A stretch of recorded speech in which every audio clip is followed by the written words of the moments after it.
Now, this is the part where I need some sort of intro, maybe somebody shooting a bow and arrow or something, and I got to figure out how to design something like that. My kid was just actually giving me some good ideas, so maybe I can come up with something here one of these days. Um, Bow and arrow is going to be my theme for anything. If I decide to make a restaurant someday, it's going to be called Bow and Arrow Restaurant. We got ideas for that, by the way. Any kind of business I were ever to create, I'm going to call it Bow and Arrow. So that's just my handle I use for everything. And yes, if you haven't figured it out yet, I'm stalling for time. Give some people a chance to accidentally come across this video and say, yeah, I'll join into that. So I'm going to talk about how to educate today, or what the word means at least. So I'm just going to jump in and I want to read a little bit about the word educate and where it comes from. Then I'm going to go to the whiteboard. We're going to talk about it. Pete is it there? Hi, Pete. So I'm going to talk about the word educate here. And first, I'm going to look up the original definition from Noah's 1828 dictionary, because you will see that I'm looking online at the moment because, and this is why, they change things, okay? It starts out right, but the new dictionaries change things. You know, they want to put in that liberal crap, and I'll show you exactly what I'm talking about, okay? Educate, according to Noah's Webster's 1828 dictionary, to bring up as a child, to instruct, to inform, to enlighten the understanding, to instill into the mind principles of arts, science, morals, religion, and behavior. To educate children well is one of the most important duties of parents and guardians. It comes from the Latin educo, educare, and duco, to lead. Now, that sounds pretty good. That sounds like a reasonable definition, but now let's read how they change some important parts in a modern dictionary, okay? Educate. It still has e, and from ducere, to lead, or however you say it in Latin. But it says to provide with training or knowledge. That part sounds good. To provide with training for a specific purpose, stimulate mental or moral growth. So far, it sounds pretty good. But then look what they add. Word history. It has often been said that educate means to draw out a person's talents as opposed to putting in knowledge or instruction. Now, these are people that write a dictionary. They are so worried about you getting the right definition that they're going to make sure that they corrupt it and tell you that this is not what it means, even though the form of the word proves without any reasonable doubt that it means the original part, the first part that we read. But they're going to explain it as if it doesn't mean that. That's insane. So, educate comes from Latin educare, to educate, which is derived from a specialized use of Latin educere, meaning to lead, and then meaning to assist at the birth of a child. Okay, well, why this strong desire to get you to think that it has nothing to do with just with drawing out, with helping to someone to learn? Now, this is how you would know. The word structure tells you what it really means. E, or in Greek, which Latin comes from Greek, is ek, okay? And that means to bring out. It is a preposition that means to draw out, literally. So to change that is insanity. To say that it doesn't mean to draw out or from out is crazy. Now I'm going to turn the camera to the whiteboard for a minute. And we're going to look at the Latin word, and then we're going to look at the Greek. Okay, because like I said, Latin comes from Greek. Sorry, I said the other way around. Now, I think about that. It's common sense. The Romans took over the Greeks. Okay, Greek was still like the world language for a while when they first took over. You know, really was throughout most of their empires at least a second language, you know. So obviously, they're going to borrow thoughts and words from each other. So we see in Latin the word educere. I don't know how to pronounce it. Okay. So ducere, ducere, however, means out and ducere to lead. So if you're going to educate someone, you're going to lead them. Think about how leading someone is so much different from what we see today. I'm going to get into that here in a second, so I don't want to spoil it. But look at the Greek word, dokeo. Okay, to think or imagine. There's more to that. And I got that here, in case you wonder where I got that. Okay, it's from college. Just my, my Greek interlinear lexicon here. Okay. Now, look at the word doc, D-O-K here. Like where you get the word document or doctrine. Okay. And the word ek, like I said, that's the preposition out of, to bring out from within, or to bring away from, out of. If you put them together, you'd have ekdokero, or dokeo, I guess. So that would mean to bring out your thoughts. And if you read in the modern dictionary that I showed you a minute ago, the red one here, Webster's Modern Dictionary, the word doctrine, doc, it even says that it means to teach. Okay, teaching or learning. So to lead or to teach. So educate, like we use the word today, is often used in place of the word to teach. So to become a teacher, an educator, you're going to have to find the original meaning, to lead or to bring out from within. I get a little tired sometimes of people arguing with me. Last time I did this, honest to goodness, people are so ignorant of history that they can't see that, Latin borrows a lot of its meaning from the Greek, and they sat there and argued with me about something just as ridiculous as these words couldn't possibly be related. It wasn't these two words, but I guarantee I'm going to have some doofus out there that just can't follow, doesn't understand history and how it works. And, I understand they're not the exact same word. Okay, I get it. But you understand the concepts are similar. They are no doubt related to each other. Okay, you can see that just from reading the modern English dictionary as well as the Latin and the Greek. I mean, it's not that hard to understand. If you know history, you know that Latin came mostly from Greek. Okay, so enough of that.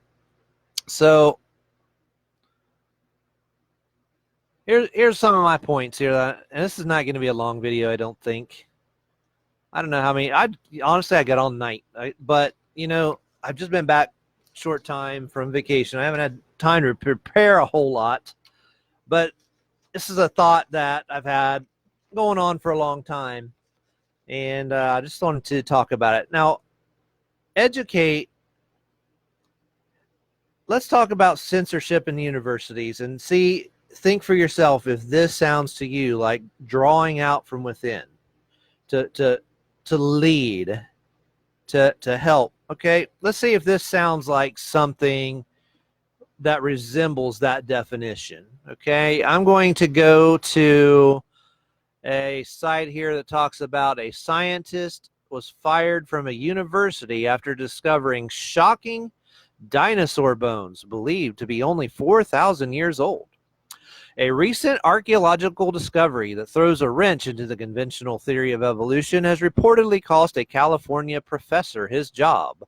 Mark Armitage, a former scientist at California State University, Northridge, was reportedly fired after claiming to have unearthed a dinosaur fossil that still contains soft, flexible tissue, suggesting that it can't be millions of years old. Now, if you make a discovery and you bring it to somebody, how does that relate to a college wanting to teach someone and then they fire somebody because they discovered something that did not automatically did not automatically go with their thinking.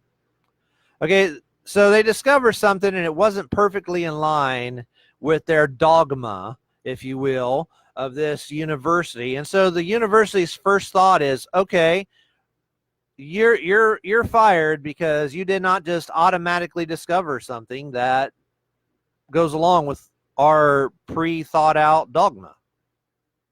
How insane is that?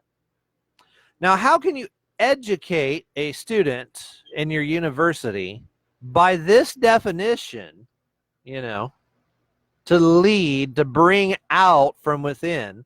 And see, that's why it's so important that Webster's dictionary took the time to try to say that that is not really the definition, you know, that is not really to draw out or to bring from within, because that would give them a little bit of a scare, because that would mean people could think for themselves. And this system that we're in doesn't want people to be able to think for themselves. They want you to echo what they have to say, what they already believe, and you're not allowed to even discover something by purely scientific method, by digging in the dirt.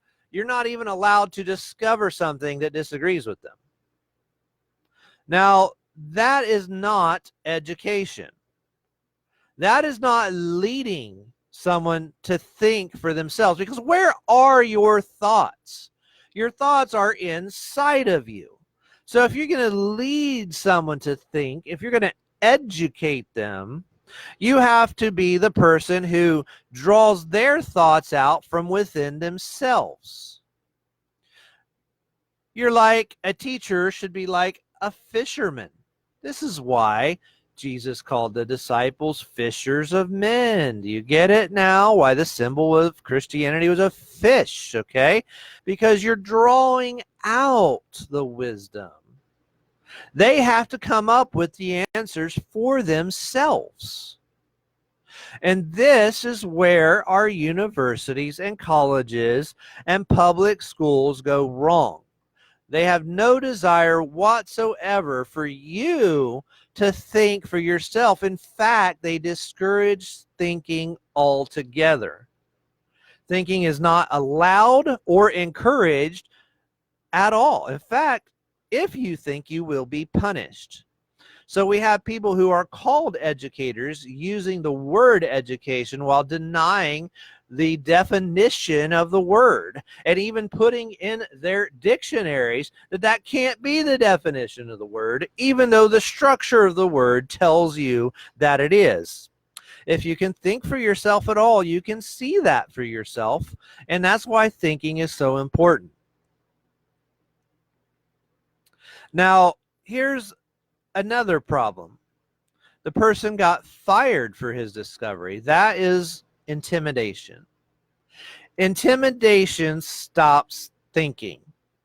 You cannot frighten someone into thinking the right thing. You cannot burn them at the stake. You cannot cut off their head, Muslims, and encourage other people to think the right way. You cannot conform thought. Okay, that's actually two things that disagree entirely. You can force people to perform outwardly, but you cannot conform thinking. However, you can be subtle like a serpent, like a snake. You can be very subtle like the television, and you can do someone's thinking for them and make them think that it's their own thoughts. And this is where we live in society today. Most people think that the thoughts that they are having are their own thoughts, when almost always those thoughts were created by some sort of social media or platform, or a movie, or a book, or magazines that they've read, or their education system that has been programmed into them. But their thoughts have not come from themselves. How often do we constantly quote movie lines to enforce our ideas. And we think that the idea itself, that, and while we're using the movie line, we think we're just backing our idea, but we don't even realize that most of our thoughts and premises were developed in our head because of those lines that we're quoting that we think is just backing our idea. But in fact, the ideas that we have were their ideas. How many quotes do we have constantly from movies? They are in your head. They are replacing your thoughts with their thoughts and getting you to believe that they're your thoughts. They're not your thoughts. They're their thoughts. Very few people have had any thoughts. Just to plain and simple, very few people have had any thoughts that they can actually claim are their own. And by the way, if you're watching this, Facebook often cuts me off. I don't think I'm being censored, to be honest, but it happens all the time, usually between now and 5 minutes from now into the video. If that happens, I will start it up again if I'm not done yet or really, really close. So a guy discovers soft tissues in the dinosaur bones, and he is intimidated. He is fired to put intimidation and fear in other people, other faculty, and other students who might dare think for themselves. And think about this. If you're not thinking for yourself, do you realize that you're not thinking at all? Because all thoughts are in yourself. They have to be from you, or you're not thinking. If the thought is coming from without to within, it is not thinking. Somebody else might be doing the thinking. Somebody else might be doing the planning. And that's why this elite group of people that run this world, they do their thinking. They call us goyim because they think we know nothing at all, and they're pretty much right. So they design our reality for us, from the 113 fiction world of Disney to what happens in space a lot of times, to our false understanding of history that has been so horribly corrupted, to our political system that they plan out decades or even millennia in advance, because they do the thinking but not us.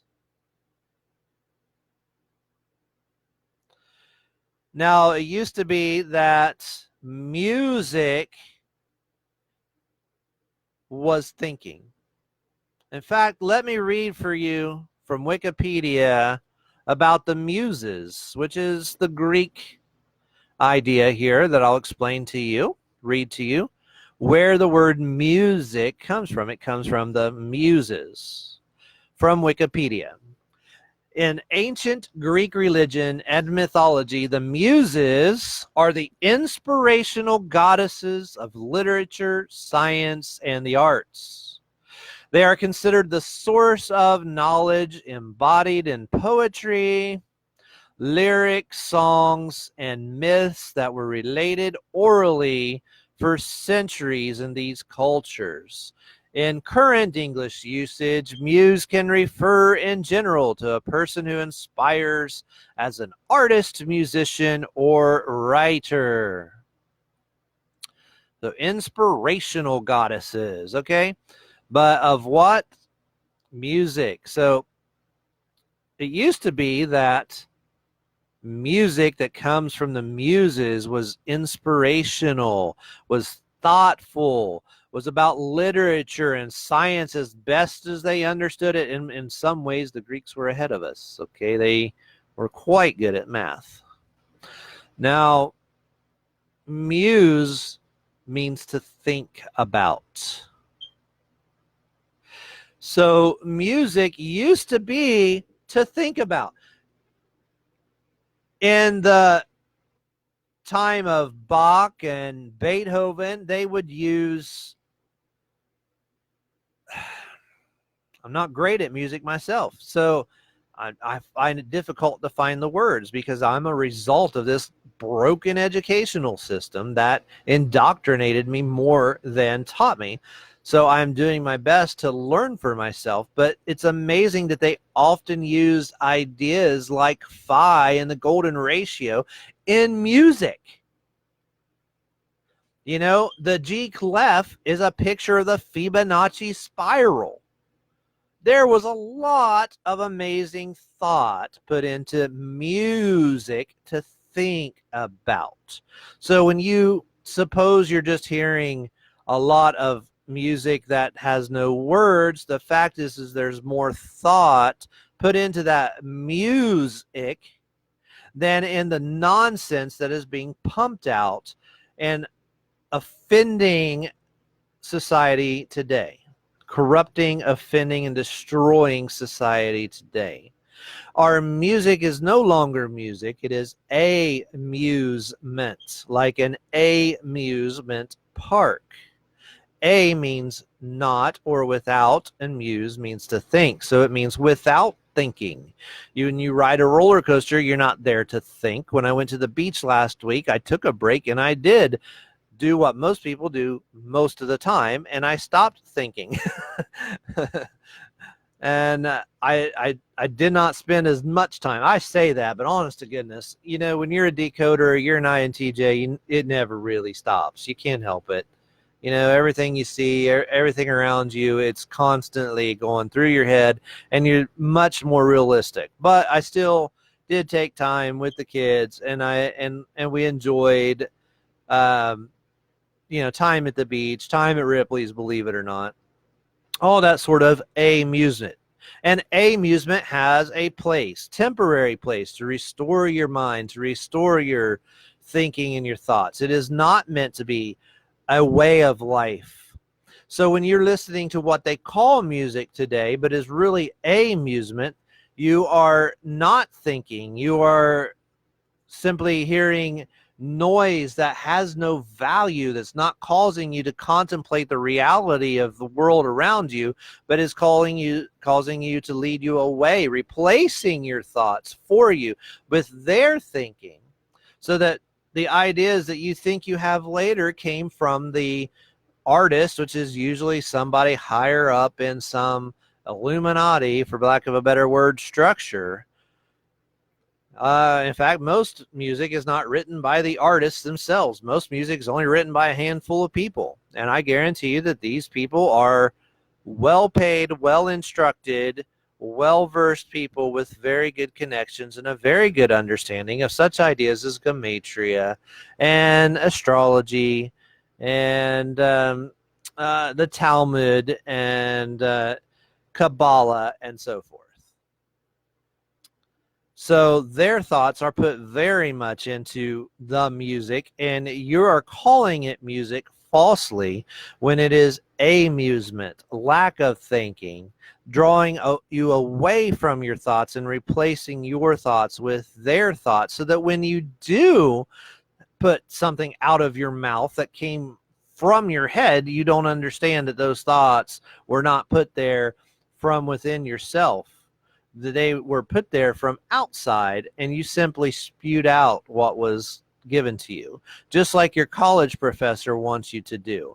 And here's what's worse, and this is what bothers me. It's not only at colleges and universities.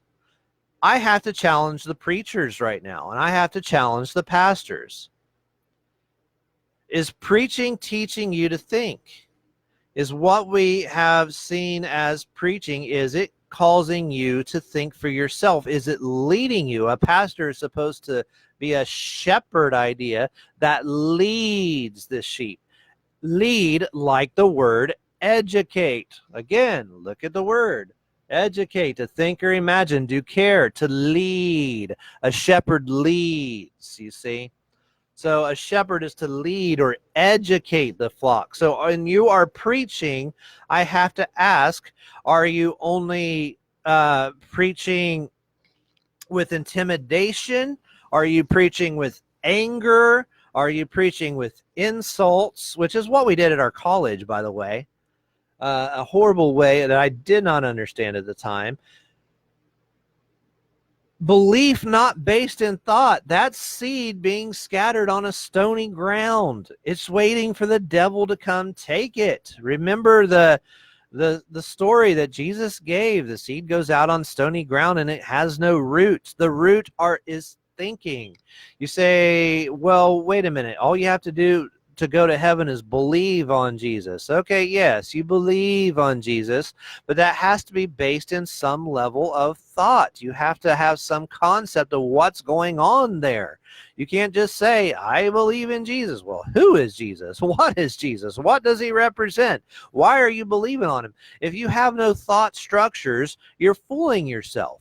Your seed is on stony ground, and the first person that comes around who has done their homework, who has thought about things, who has some sort of actual education, and probably based somewhere from the few people who do any thinking, tend to be those Illuminati types that, and their thoughts are maybe passed down through their puppets in the music industry or in the colleges and the universities. Well, those people will, even though they may not be thinking for themselves, they will parrot those who do, and they will take away the seed from that stony ground because your belief is not based in thought. So yeah, you can't just believe with no thinking, and people that do say that are not thinking for themselves at that very moment. I have to wonder, pastors, are you ready and able to allow your people to think for themselves? Are you allowing yourself to be vulnerable? And this is what happens. It's the ego that gets in our way, where we think we own the people that we educate, that our knowledge is what they're supposed to have, and if they were to challenge us in some way or ask questions or come up with something different or not parrot what I'm saying, that somehow I'm a failure, that I haven't learned enough. And that's not true. Your job is not to make this person parrot what you say. It is to teach them to think for themselves.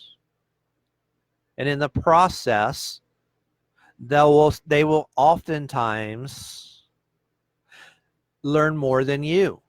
They may do better than you. They may understand truth better than you. They may come back as your student and teach you things that challenge everything you thought you knew.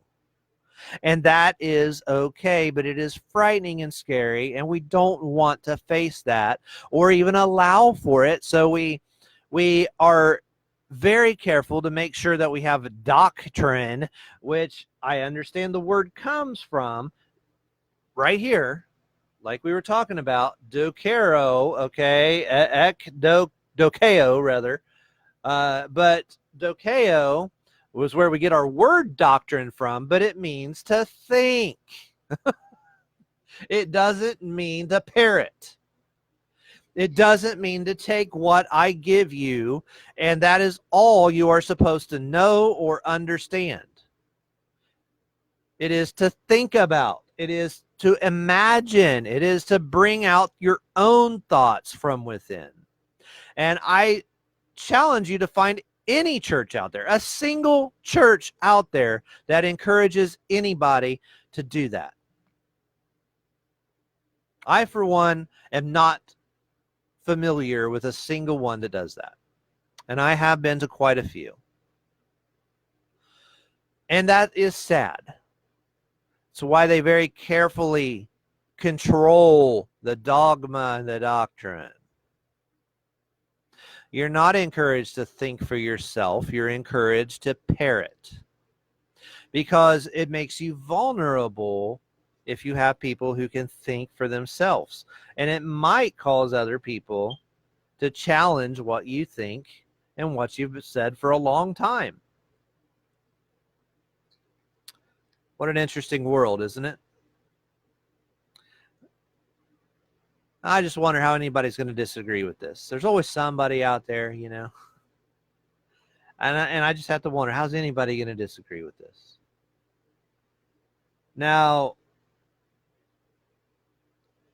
I have to think, okay, and I was just talking to my kid. She came up here for a good night hug and everything a minute ago, right before I started this video.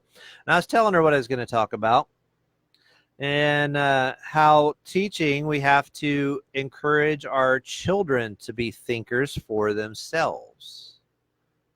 When we are harsh disciplinarians, what happens is we are putting our thoughts into them.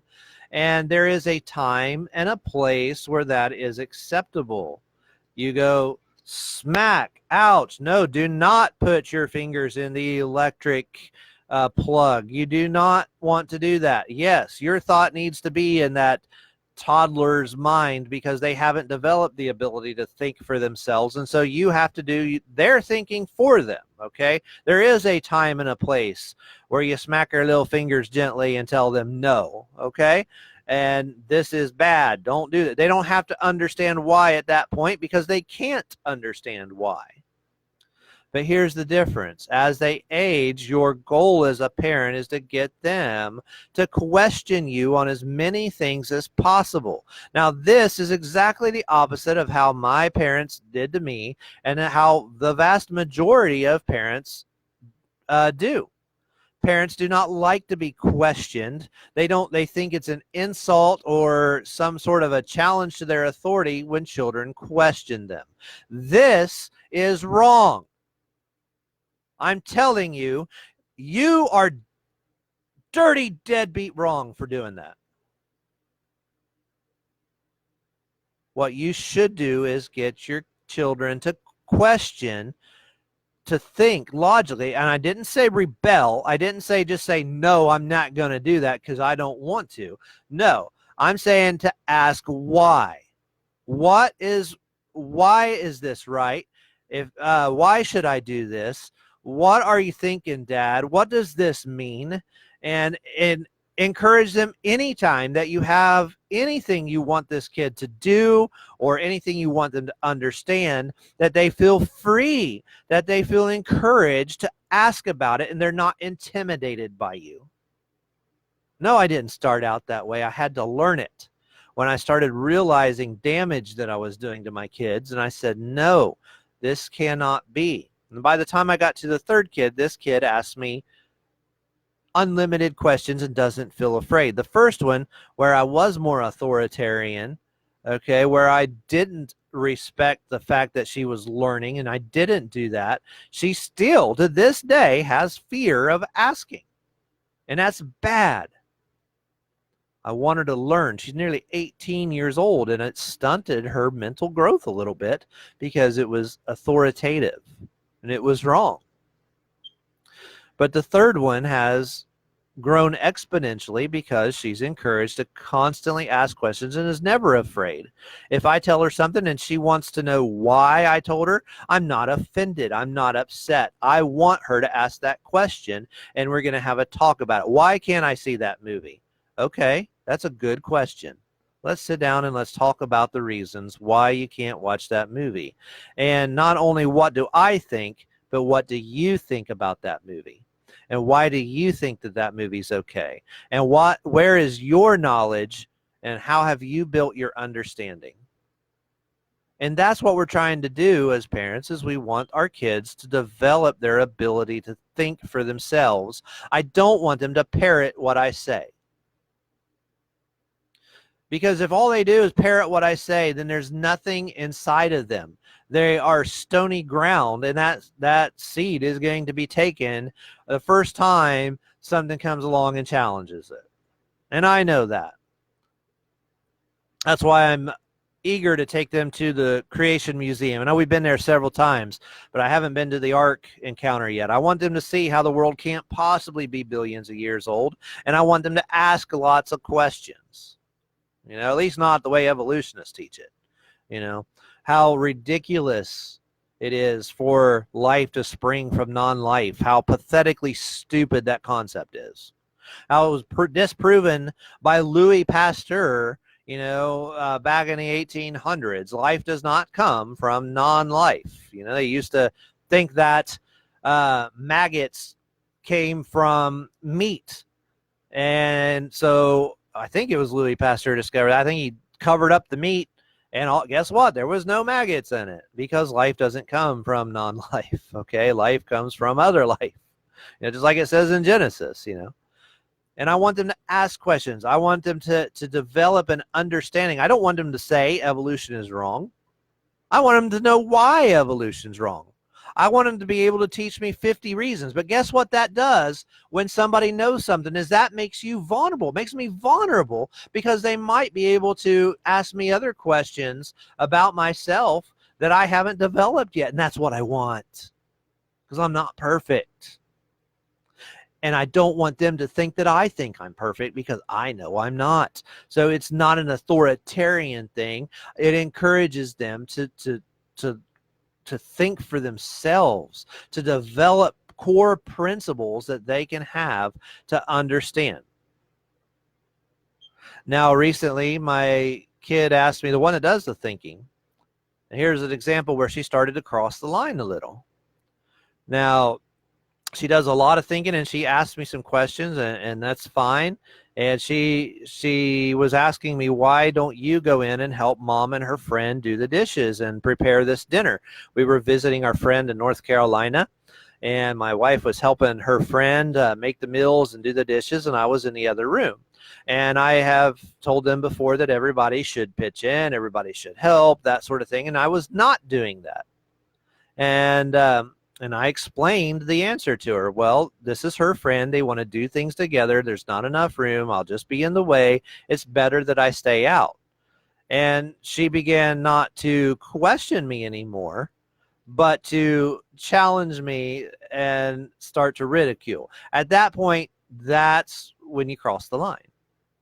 You see, ridicule is not acceptable. Questioning is. And at that point, I said, look at me, child. Tread carefully. You are on shaky ground. If you continue, bad things are going to happen. I strongly suggest you stop now. And that was the end of it. Mom took over. She knew the sound of my voice right away. And I told her what was going on, and that was the end of it. You see.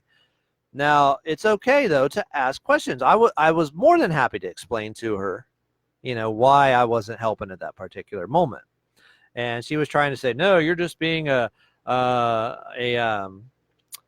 what's the word? A male chauvinist. You just want the women in the kitchen. And it's coming from a 14-year-old. Okay, so she is thinking this through. And I said, that I thought, wow, the kid's thinking. She's thinking her thoughts through. I was not offended that she asked me these questions. I was glad that she asked me the questions. So once I answered the questions, though, and once she got to that point where she was no longer asking questions or trying to understand, and instead was beginning to ridicule and not accept the answer, that's when it came to a standstill. Never get to the point where I had to step in and show a little authority, but you want your kids to challenge you.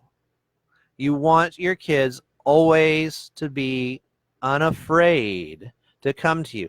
And even in the Bible, God says to come boldly to the throne of grace. Why does God give you grace? Because he knows you have to learn for yourself. If there was no grace, how would you understand anything? How would you develop any principles? How would you develop any understanding of right and wrong if you can't fail?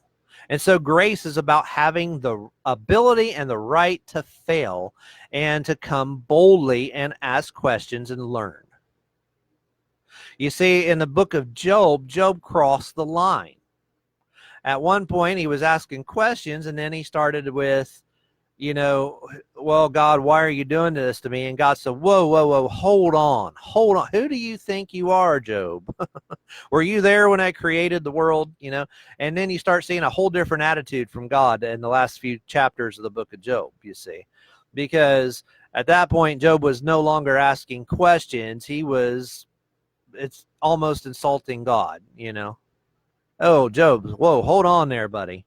Yeah, I know life's going really rough for you right now, and you've lost everything, okay? But you've gone from asking to assuming that the God of the universe doesn't have any idea what he's doing, and we need to have a little talk, bud. I created this. You see that big dinosaur in the river over there, the behemoth? Yeah, I created that thing. You see that one called the Leviathan, that nobody can put a hook in its jaw, that has these big scales, that appears to breathe fire, that's so powerful that nobody can even kill it. Yeah, I made that, dude. And if you think that's big, you better look at me because I'm a whole lot bigger. I think I know I got your life figured out, man. And that is what Job's all about. Okay. And that's the kind of understanding we have to. But before that, Job was, why, God? Why? You know? And God was cool with that. Okay. God doesn't mind you asking questions. He says, come, let us reason together, saith the Lord. Okay. In Isaiah. God expects us to reason, to think, to come boldly to the throne of grace. He does not expect you to be afraid to ask questions, to develop an understanding, and to learn. God doesn't expect you to parrot the Bible. God doesn't expect you to parrot, just bounce his ideas. No, he wants you to know for yourself. Be still and know that I am God. Contemplate, meditate. It's very important to be a meditator. You know, look how many people in the Bible is actually meditated on God's word. You know, David and Isaac, you know, Jacob meditated. And it's important to contemplate and to think. That's why there's no room for what is called deceptively music in your mind today. Maybe for short periods, maybe for just a few moments here or there, or a brief spat of quick entertainment or something. There might be, you know, every once in a blue moon, I'll listen to a Weird Al song for humor and laugh at it and then put it away or something. But to just listen to music for hours a day when it is no longer music, it is amusement, not thinking, without thought. It will cause those that we despise, the people who are running this universe, to replace those lack of thoughts that you're no longer having with their own thoughts. And they will control you with their thoughts because you will believe that those thoughts are yours. You know, the serpent comes in subtly and suggests things. He doesn't make you do anything. He just gives you a little suggestion. And that's all that music is. That's all that movies are. They just suggest things to you. And you take the suggestion and you run with it. That's why we never seem to stop being able to quote music and movie lines all the time, because they have successfully replaced their thoughts with your thoughts. You don't believe it? Well, what's society look like today? Do you think George Washington thought that it was okay for women to vote? But I bet you do, and I bet you the most conservative Republican today thinks that it's perfectly okay for women to vote. But I guarantee you George Washington didn't think so, because their thoughts became your thoughts. Have you ever thought through the issue for yourself, or are you too scared and too intimidated by what other people say to think out the process for yourself? Okay, maybe there's a reason they should or shouldn't, but have you taken the time to consider the issue for yourself? Or are you just too scared to consider it because it's not politically correct if you say the wrong answer? Or you might be persuaded that maybe it's not the best thing for society for women to vote. You might actually be on the same side as George Washington, for heaven's sakes. You ever thought about it? But you see, the serpent comes in and you think it's your thoughts, but he's made some suggestions along the way in society. He's put Rosie the Riveter, is that what it was called? You know, posters from World War II, and has had millions of people parrot this over the years. And how many movies that poster has been in there. And we all know now that women are supposed to be able to just do anything a man can do and is just like a man. And now we don't even know what frickin' bathroom to go to because there's no one thinking for themselves. They're just parroting the issues. They're just parroting what has been put into them by society. If that same person was dropped off into the jungle let's say dropped off. They grew up in the jungle in a headhunter society from a little baby, let's say it like that, then that person would be a headhunter too, because they've never had a thought for themselves. So you believe that women should vote because that's what your society told you. You never thought out the issue for yourself. Hi, Tracy. Tracy probably just got in on that last sentence. Is like, holy crap, what is this guy talking about? But so I'm talking about education, Tracy, and how people have to think for themselves. And I was using this board right here. The Latin, educere, to lead and to bring out, and from the Greek, dokeo, to think or imagine. And if you put ek, which means out of, with ekdiko, to dokeo, to bring out your thoughts, which are inside of you. So it's to bring out or to lead out your thoughts. Okay, it's to draw out, to lead someone into thinking. It's not to just parrot what society says. And we were talking about parenting here, and we were talking about how churches don't seem to do this, and most obviously how the evolutionist, atheistic education system doesn't do this. And we as parents have a lot of learning to do about how to become leaders, not intimidators. Educators who draw thoughts that even make us vulnerable, lead those thoughts out from our children, and not to scare them, frighten them, or intimidate them through insults, through anger, through frustration. I do not claim to be great at this, okay? I am very hard at doing, it's very hard for me to do this. I understand the concepts, and sometimes, just like Paul the Apostle, you see what you're doing wrong and you go, oh my gosh, what kind of a person am I? The things I want to do, I can't do. And the things I don't want to do, I find myself doing. It's just like that sometimes. But it's to constantly challenge yourself, not to be intimidating, not to force your ideas, because all you're doing is creating a puppet when you do that. Your children might obey you, but they're an empty shell because they've not thought anything through for themselves. And what I was talking about, Tracy, with political issues is how many people simply think that, okay, well, a woman should be able to vote because that's what society says. They've seen Rosie the Riveter, and that's just what society has thought. But how dare we actually think like George Washington did? Well, maybe George Washington was right. How come we haven't thought through the issue, each person for himself? Because you're not allowed to think for yourself, because you would be castigated by society if, lo and behold, there's a possibility even that you might side with George Washington, for heaven's sakes, or with society in general for, the last 1,000 years of human history. It seems crazy that that's the case, but you should be allowed to think, and you might come to the issue where you think it's a great idea, and you might think it's a bad idea. But the fact is, you should think it through for yourself, and not because you're intimidated by society.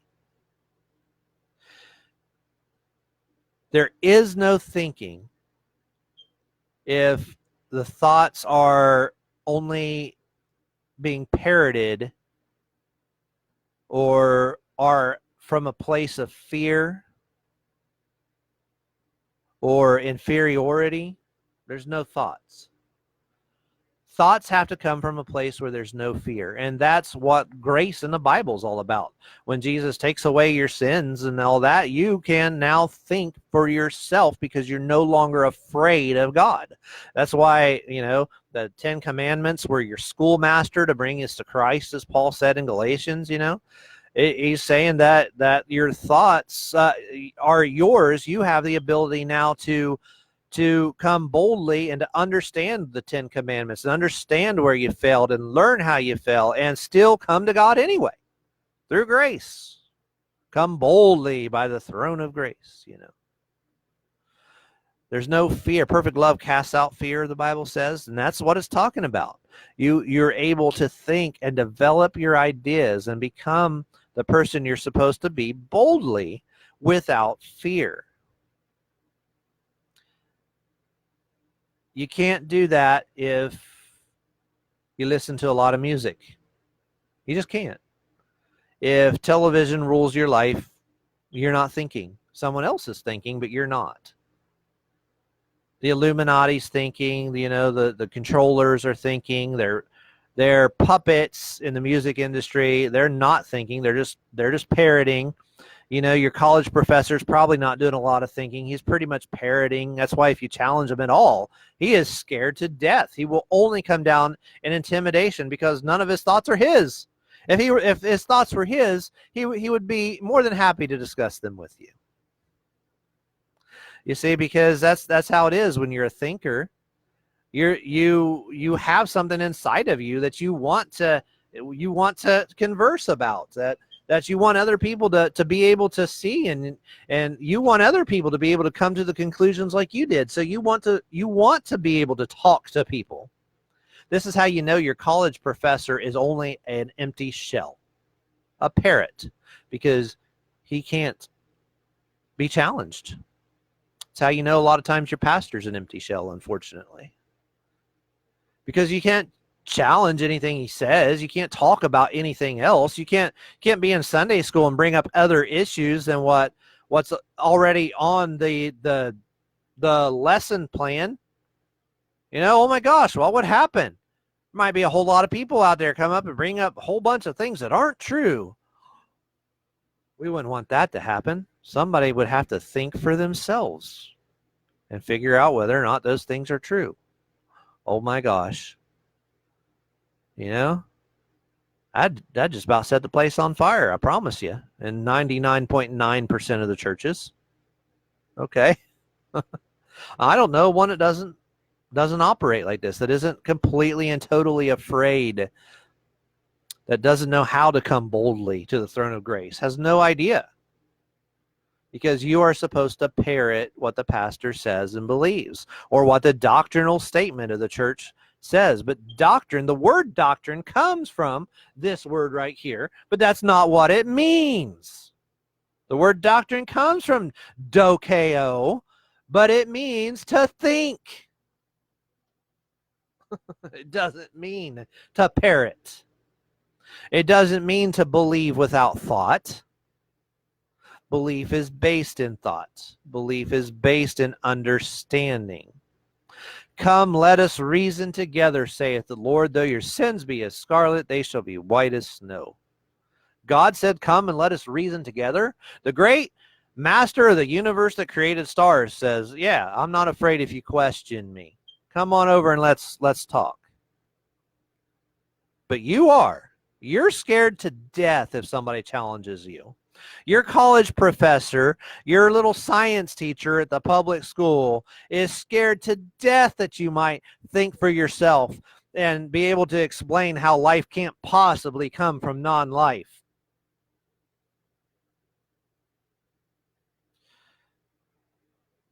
Or how about how NASA, I wonder if people have thought for themselves. I'm thinking for myself. There may be answers. I want people to explain this to me, okay? Because there might be a totally logical answer. I don't know the answer. The lunar module was on the moon going 0 miles per hour. It has just a little bit of gas sitting underneath the butts of these people in this little tiny lunar module. There is going around the moon, and I'm talking about the moon missions, you know, an orbiter that's going very, very fast. I don't know the exact speed, but I'm sure it's faster than a speeding bullet. Okay? Now, how did that lunar module get to the speed of that orbiter without it being like a bullet and they just both explode on impact? There may be a perfectly logical explanation. I want somebody to explain it to me. Okay? I'm tempted to think that maybe the lunar missions might be faked, you know? I'm tempted to think that, you know? Because I'm going to think for myself, and I will listen to anybody who wants to explain to me. But instead, what you're going to get is you're going to get people who are scared to death because they haven't thought it through for themselves. And so if you challenge them, they're going to get mad. And that's 99% of the responses you get from anybody when you bring out knowledge of any kind whatsoever. It doesn't matter the topic. Is you're going to get angry people who are shells, who've never had an original thought because all they've ever done in their whole life is parrot what somebody else, what society, what their former college teacher and professor has said, and none of the thinking has ever come from within. But all thoughts that are parroted are not thoughts, or not your thoughts anyway. They may be thoughts, but they're not yours. You're no longer in control of your mind when you parrot. You're no longer in control of your mind when you're listening to music. Someone else is literally in control, because those are not your thoughts anymore. They're the thoughts of whoever the original creator was of that amusement. You would do better to listen to Beethoven and to think about the structure of pi and how he put these notes into all the music theory that goes behind it. And yeah, I would love to learn it. I don't know it. Honestly, I would love to learn it. I don't like being just this guitar player that can only play a few chords. I really want to learn music theory. I really do. And so now I'm taking my kid to guitar lessons, and I have to sit with her, because she's a kid and, he's an adult and that kind of thing. So I'm always just kind of like paying attention. Okay, what can I learn now? Learning about theory. But I amazed him when I told him about the piano, He had no idea that a piano was, well, you take the 1, 2, 3, 4, 5, 6, 7, 8, 9, 10, 11, 12, 13, 14 times 2 is 28 segments of your fingers. And you take the 88 keys of the piano and you take 88 divided by the 28 and it equals pi, 3.14. He had no idea, And I even talked to a lady at our church that was a music teacher her whole life and retired a music teacher. As far as I know, it's probably about the only job she ever had, and very good at music. Had no idea, because nobody thinks for themselves. And I'm not trying to be insulting. It's just that, she just parroted it, and you can know things by parroting. You can know how to play a piano and never know that it comes from pi, because you never ask questions. Where does this come from? What is this about? What is this thing that I'm learning? You just parrot the notes, you just parrot it and parrot it, and eventually your mind can repeat it very well. And that's how most of us operate in this life. You can become a great musician and never mused. But it's true. All we've ever done is amuse. Most people don't know that G clef is a picture of the Fibonacci spiral. Why is it called a G clef? It doesn't look that much like a G, Could it be the G inside the Masonic symbol, perhaps? It might be. I don't know. The generative principle.